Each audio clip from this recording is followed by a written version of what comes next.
And the list marathon continues.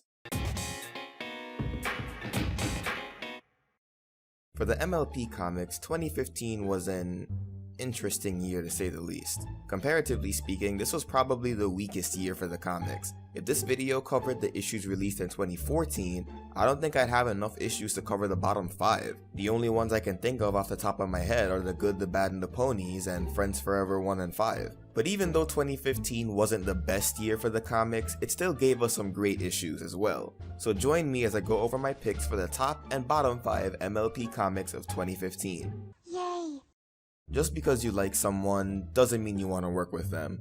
Friends Forever number 19 tackled an aspect of Rarity's creativity that wasn't really addressed before, how she works with other creators, and it has her learning a great lesson about not overwhelming her partners. What keeps this from being higher on the list is that the cakes don't get much page time in this, and seeing them interact with Rarity would have made this comic a little better. Boo! There's the good kind of silly, and then there's the bad kind of silly. The Ponyville Days arc had an interesting premise, but the way it was handled just made everyone involved look ridiculously dumb. The conclusion does help a little, but overall it was a good concept with a bad execution. Yay! Some of the best Friends Forever issues are the ones that feature characters that we don't see too often, like Babs C for example. Friends Forever number 13 revisits Babs as Rarity gets to learn more about her. There's some nice callbacks to the Manhattan Mysteries arc and some nice development of Babs as a character. It even earned a spot on my top 5 Friends Forever issues, so it's only natural to get a spot on here too. Boo! While I don't like the art style of Jay Fosgitt, some of the issues that use his style have stories that made me enjoy the comic despite my reservations. Friends Forever number 22 is not one of those issues. Considering the last comic that paired Pinky up with a princess, I was wondering if we would get a look into Celestia as a character, or at least have her be present for most of the comic. Sadly, she wasn't. On top of that, the ending took what could have been the one shining moment in the story and just rushes it beyond belief. Great way to celebrate Princess Luna's birthday. Yay! This is how you end a miniseries.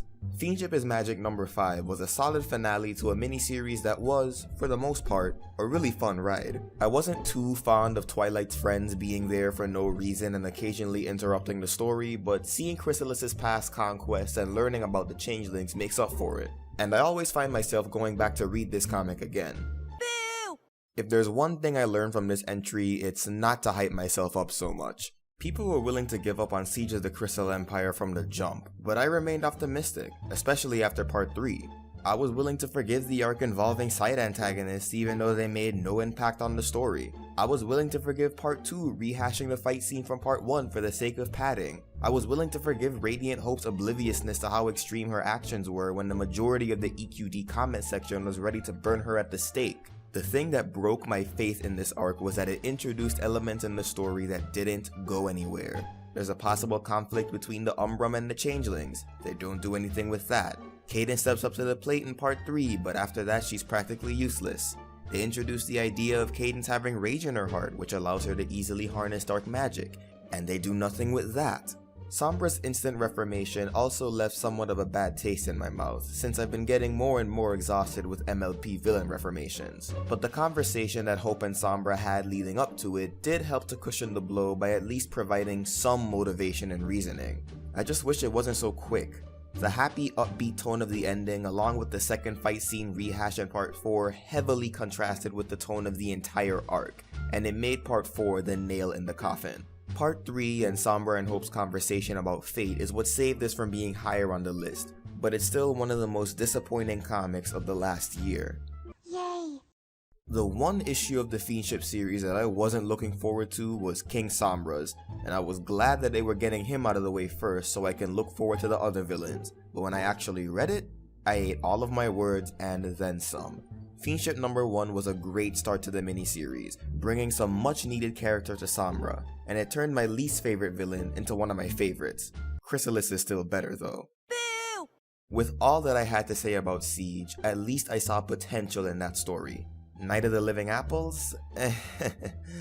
Well, I just kept shaking my head the entire time I read this, and while Siege was at least pretty to look at, the art in this arc was almost as underwhelming as the story, especially when the artist has done so much better. Night of the Living Apples was a slog from beginning to end, and instead of feeling disappointed when it ended, I felt relieved. And before we get to the top picks, I'd like to give an honorable mention to Friends Forever 17 and a dishonorable mention to the Root of the Problem arc. My pick for the worst comic of 2015 is Fiendship is Magic number 4. As far as comic characters go, a lot of people thought that Radiant Hope was annoying, and rightfully so, but she doesn't hold a candle to Doran. What's worse is that she's only one of my numerous gripes with Fiendship number 4. Between Doran being so naive that it crosses the border into stupidity, the huge riot that starts and abruptly ends in one night with no explanation of how Celestia was able to end it with a simple spell, the general apathy and obliviousness the characters had to the situations that they were in, and the downgrade in Tony Fleeks's art from the last Fiendship issue he did, this comic was just a mess all around, and for me, it was the worst of 2015. My pick for best comic of 2015 is Friends Forever number 20. For a long time, my favorite issue of Friends Forever was issue number 8, but this comic was able to dethrone it. Friends Forever number 20 is the embodiment of what the Friends Forever series is about. It takes full advantage of both its starring characters, and they both learn about each other and from each other, resulting in a stronger relationship by the end. Both characters get their chance to shine, and in a story where Discord is one of the main characters, that's quite an accomplishment since he tends to steal the show.